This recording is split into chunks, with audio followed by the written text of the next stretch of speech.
वेक्टरों का विश्लेषण। विश्लेषण का अर्थ है विभाजन करना। विभाजन का मतलब है हिस्सों में तोड़ना। आवश्यकता अनुसार जितने भी हिस्से हों, 7 एक संख्या है, यह 2 हिस्सों में विभाजित हो रही है। पूरे प्रक्रिया को विश्लेषण कहा जाएगा और इन 2 हिस्सों को घटक कहा जाता है। एक वेक्टर के किसी भी संख्या में घटक हो सकते हैं। इसे घटकों में विभाजित करने या विश्लेषण करने की प्रक्रिया को विश्लेषण कहा जा सकता है। अधिकतर हम 2 या 3 घटकों पर विचार करते हैं। यह इस बात पर निर्भर करता है कि हमने कौन सा निर्देशांक तंत्र चुना है। यदि आप 2D में रुचि रखते हैं तो आपके पास केवल 2 घटक होंगे।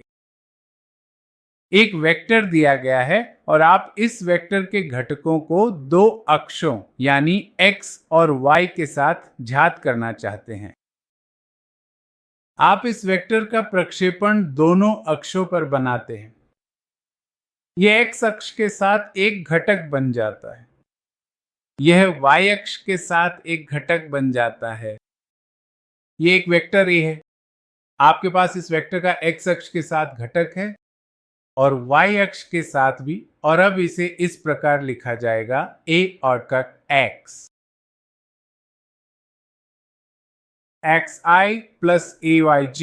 इसे इस रूप में लिखा जा सकता है। यहाँ i और j को यूनिट वेक्टर कहा जाता है। ये यहाँ स्पष्ट है कि यदि कोण थीटा है तो x होगा a cos थीटा और ai होगा a sin थीटा।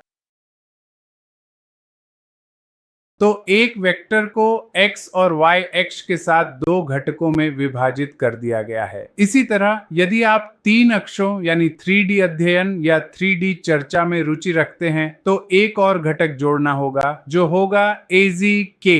मान लीजिए आपके पास एक वेक्टर है तो इसे भी कॉम्बी के रूप में दिखाया जा सकता है। यह वेक्टर P है, मान लीजिए बस P, और यहाँ आप वेक्टर ले रहे हैं।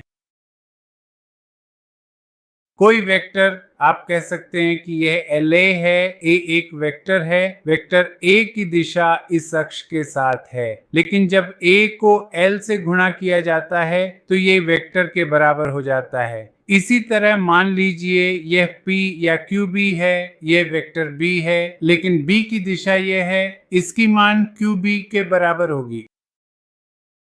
हम यहाँ यह स्पष्ट रूप से कह सकते हैं कि जो 2 सदिश वेक्टर हमने इस संदर्भ में चुने हैं उनका कुल योग जो कि LA और LB के रूप में व्यक्त किया गया है, यह निश्चित रूप से एक अन्य सदिश के बराबर है।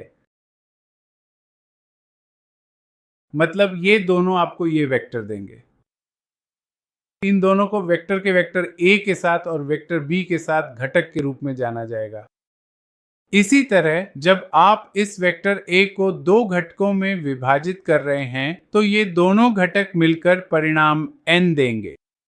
तो ये भी कहा जाता है घटक हमेशा ऐसे होते हैं कि जब वे आपस में मिलते हैं तो वे मुख्य वेक्टर को परिणाम के रूप में देते हैं। एक और बात, आपके पास किसी वेक्टर का घटक है, ये वेक्टर A है और ये घटक x है, ये स्वतंत्र वेक्टर है। मतलब हर घटक उस दिशा में स्वतंत्र वेक्टर की तरह व्यवहार करता है। आप ये नहीं कह सकते कि x अक्ष के साथ जो वेक्टर है, जो घटक है, वह y अक्ष के वेक्टर पर निर्भर है। दोनों स्वतंत्र हैं, वे स्वतंत्र गुणांक की तरह व्यवहार करते हैं।